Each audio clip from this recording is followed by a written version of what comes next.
दोस्तों नमस्कार। मैं सुनील गोस्वामी एडवोकेट एक बार फिर से आपका स्वागत करता हूं। आज फिर से एक सवाल और उसका जवाब तलाशने की कोशिश करते हैं। आज का हमारा जो टॉपिक रहेगा वो रहेगा कि क्या सरकार भी आपकी ज़मीन पर कब्जा कर सकती है? क्योंकि एक एपिसोड आपने देखा होगा कि जिसका कब्जा वही मालिक, वही कब्जे के आधार पे एडवर्स पोजीशन की प्ली को लेके 12 साल से ज़्यादा मुखालफाना कब्जा हो जाता है। उसके कुछ पैरामीटर्स हैं, वो हमने पिछले एक एपिसोड में आपसे साझा किए थे। वो अनुभव, वो सुप्रीम कोर्ट की जजमेंट है, आप उसको जाके देख सकते हैं। तो क्या सरकार भी इसी तरह की प्ली लेके कि हमारा इस किसी ज़मीन के ऊपर जो है ना सालों से मुखालफाना कब्जा, एडवर्स पोजीशन है और हम इस ज़मीन के अब मालिक हो चुके हैं, इसी तरह का एक जो है ना मुकदमा कोर्ट के सामने आया। इसी तरह की किसी सिचुएशन कहूँगा कोर्ट के सामने आई। एक व्यक्ति अमीन लाल जो है ना वो उन्होंने एक दावा दायर किया, और दावा दायर जब उन्होंने किया तो ये 1981 के अंदर जो है उन्होंने 28 मार्च 1981 को, कुछ डेट्स इंपॉर्टेंट होती हैं वो मैं आपको लिख देता हूँ। 28/3/1981 को इन्होंने एक दावा दायर किया 18 बिस्वे लैंड के लिए। 18 बिस्वा लैंड, 18 बिस्वे लैंड के अगेंस्ट इन्होंने दावा दायर किया। बहादुरगढ़ के अंदर ये प्रॉपर्टी है, और ये जो लैंड है, ये जो ज़मीन है, ये नेशनल हाईवे नंबर 10 जो है इसके दोनों तरफ जो है सिचुएटेड थी, जिसके ऊपर जो है पीडब्ल्यूडी ने जो है ना कब्जा कर रखा था।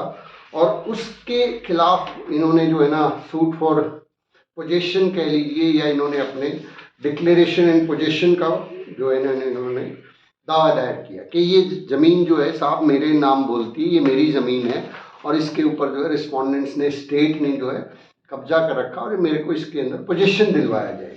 तो कोर्ट में ये मामला चला, और कोर्ट में मामला जब चला तो इन साहब ने बताया कि 3 साढ़े 3 साल पहले जो है ना इन्होंने कब्जा कर लिया है, स्टेट ने, पीडब्ल्यू डिपार्टमेंट ने, और इसको खाली करवा के मेरे को कब्जा दिलवाया जाए।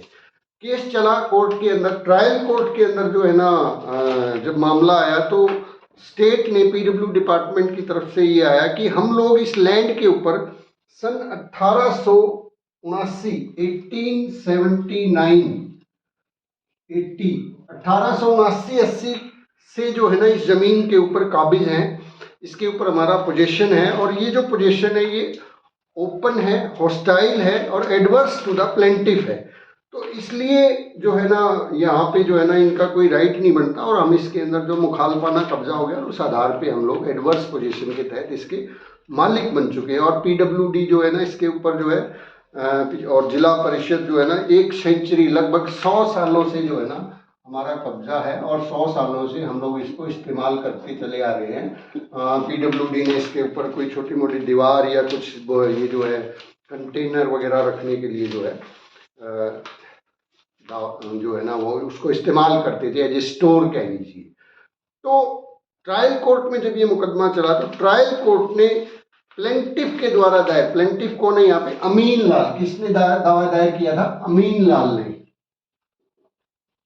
अमीन लाल, जो कि मुकदमे के दौरान उनकी डेथ भी होगी, उनके एलआर से इस केस को लड़ रहे थे, कि कोर्ट ने ये कहते हुए अमीन लाल के हक में फैसला सुनाया कि डिफेंडेंट्स जो है, स्टेट जो है, वो ये प्रूव करने में फेल रहा कि उनका इस जमीन के ऊपर कोई एडवर्स पोजीशन है, और वो एडवर्स पोजीशन के आधार पे मालिक बन चुके हैं। और कोर्ट ने कहा कि केवल जो है बिटुमिन, मतलब तारकोल के ड्रम और कंस्ट्रक्शन बाउंड्री वाल 1980 के अंदर उन्होंने इसके ऊपर बना ली थी, और इस तरह की चीज़ें वहाँ पे स्टोर रखी, तो ये जो है कॉन्स्टिट्यूट नहीं करता एडवर्स पोजीशन को। और प्लेंटिफ जो है ना उसके दावे की डिक्री कर दिया, और डिफेंडेंट्स की पोजीशन को, स्टेट की पोजीशन को बताया कि अगर कुछ है तो वो परमिसिव है और वो हॉस्टाइल नहीं हो सकती है। इस जजमेंट के खिलाफ जो है ना रोहतक कोर्ट के अंदर जो है ना डिस्ट्रिक्ट जज के यहाँ पे इसकी अपील फाइल हुई। अपील के अंदर जो है ना इस कोर्ट के फैसले को जो है ना रोहतक कोर्ट के अंदर फैसला पलट दिया। जो डिस्ट्रिक्ट जज की कोर्ट की फर्स्ट अपील जिसको हम कहेंगे, फैसला जो पलट दिया वो किन आधार पे पलट दिया? पहला जो आधार कोर्ट ने लिया वो ये लिया कि जो प्लेंटिफ है वो कोई वैलिड सेल डीड जो है ना पेश नहीं कर पाया, सेल डीड के उसको उसका जो है टाइटल वो एस्टेब्लिश नहीं कर पाया प्लेंटिफ। दूसरा जो ग्राउंड लिया डिस्ट्रिक्ट कोर्ट ने फर्स्ट अपील के अंदर कि जो जमाबंदी की एंट्री है वो डाउटफुल नजर आती है, जमाबंदी जो है क्या है, डाउटफुल है। तीसरा जो कोर्ट ने आधार बनाया फैसले को पलटने का, जो जजमेंट प्लेंटिफ के हक में आई थी उसको खारिज कर दिया कि जो स्टेट है वो 1879-80 से कॉन्टिन्यूअस पोजीशन में है। और उसके बाद नेक्स्ट ग्राउंड क्या लिया कोर्ट ने कि ये कॉन्टिन्यूअस है, हॉस्टाइल है और ओपन टू ऑल है।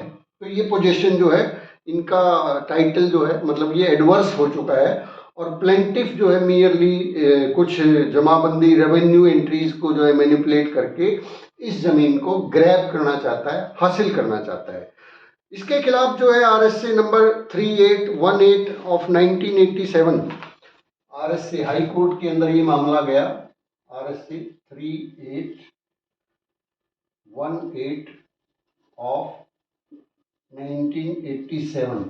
ये ऑनरेबल हाई कोर्ट के अंदर, Punjab and Haryana high court के अंदर चंडीगढ़ में इसकी आरएसए डली और ऑनरेबल हाई कोर्ट ने जो है एक इशू फ्रेम किया कि whether the state can set up A plea of adverse position. ये बहुत इंपॉर्टेंट है कि क्या स्टेट जो है एडवर्स पोजीशन की प्ली को ले सकता है, स्टेट एडवर्स पोजीशन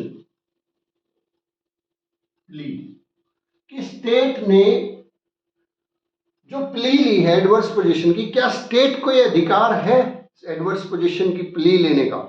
तो ऑनरेबल हाई कोर्ट ने डिस्ट्रिक्ट जज के जो फैसले थे उसको फैसले को पलट दिया और उन्होंने जो ऑनरेबल हाई कोर्ट ने जो प्रिंसिपल्स दिए वहां पे मैं आपको थोड़ा शेयर करना चाहूंगा लीगल नॉलेज के लिए कि पहली चीज, by taking the plea of adverse position the defendant impliedly admitted the title of the plaintiff। जो डिस्ट्रिक्ट कोर्ट ने ये कहा कि भैया आप जो है ना टाइटल प्रूव नहीं कर पाए थे, तो हाई कोर्ट ने क्या कहा कि आपने एडवर्स पोजीशन की जो प्ली ली है इसके मुताबिक आपने उसके टाइटल को स्वीकार कर लिया, मान लिया है कि भाई टाइटल तो है इस बंदे का, जो ये व्यक्ति है अमीन लाल, आई थिंक अमीन लाल है। तो आपने जब ये एडवर्स पोजीशन की प्ली आप ले रहे हो तो आपने टाइटल तो स्वीकार कर लिया, उसका तो टाइटल तो है। एक बात तो क्लियर हो गई कि वो ऑनर है उस प्रॉपर्टी का। दूसरी चीज, ऑनरेबल हाई कोर्ट ने ये कहा कि state can not claim title through adverse position against its own citizens. State जो है can not claim adverse position के आधार पे title against their own citizen. भाई अपने ही नागरिकों के खिलाफ आप एडवर्स पोजीशन की प्ली लेके टाइटल क्लेम नहीं कर सकते, आपके लिए ये आधार अवेलेबल नहीं है। और इसके बाद जो है ऑनरेबल हाई कोर्ट ने एक और चीज इसमें देखी कि जो पोजीशन थी स्टेट की वो परमिसिव पोजीशन थी, क्योंकि एक डॉक्यूमेंट प्रोड्यूस हुआ मिसल हकीयत 1879-80 मिसल हकीयत से ये प्रूव होता था कि उनकी पोजीशन जो है वो परमिसिव थी। मामला यही नहीं रुका, मामला जो है स्टेट जो है ऑनरेबल सुप्रीम कोर्ट में लेके गई और ऑनरेबल सुप्रीम कोर्ट ने क्या क्या चीज़ें इसके अंदर जो है ना देखी और मैं आपसे शेयर करना चाहूँगा अगले 2-3 मिनट के अंदर। ऑनरेबल सुप्रीम कोर्ट ने ये कहा कि the plant claim that due to their long and continuous position they have perfected their title is not sustainable in the law, however it is a fundamental principle। क्या है साहब, ये fundamental principle है कि स्टेट जो है can not claim adverse position.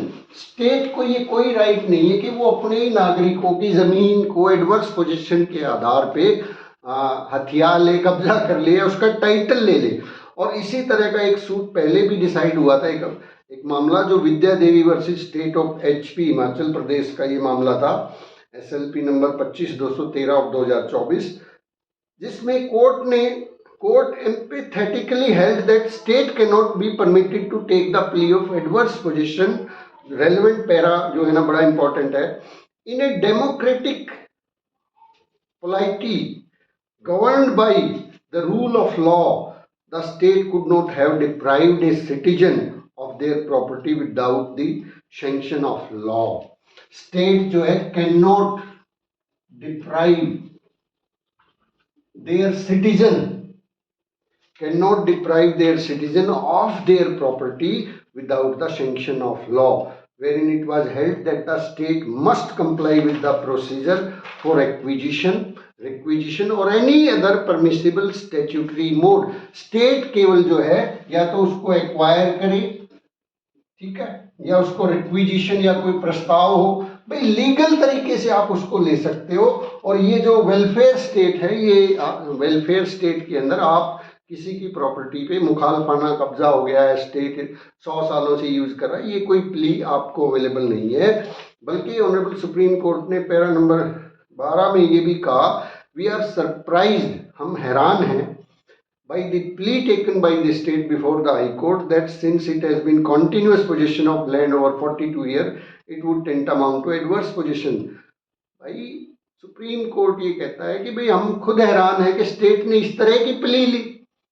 हम लोग वेलफेयर स्टेट में रहते हैं और वेलफेयर स्टेट के अंदर state can not be permitted to take the plea of adverse possession which allow a trespasser, a person guilty of a tort or even a crime to gain legal title over such property। ये 12 साल वाला जो कब्जे वाला मामला है, ये किसी ट्रेसपासर के लिए या कोई टोर्टियस मतलब गिल्टी करके दूसरे के खिलाफ जो है ना प्रॉपर्टी पे कब्जे के आधार पे दावा डाल के या यूं कहिए कि एडवर्स पोजीशन की प्ली लेके वो ज़मीन का मालिक बन जाता है। ये प्ली स्टेट के लिए अवेलेबल नहीं हो सकती किसी भी सूरत में। The state can not be permitted to perfect its title over the land by invoking the doctrine of adverse position to grab the property of its own citizen as has been done in the present case.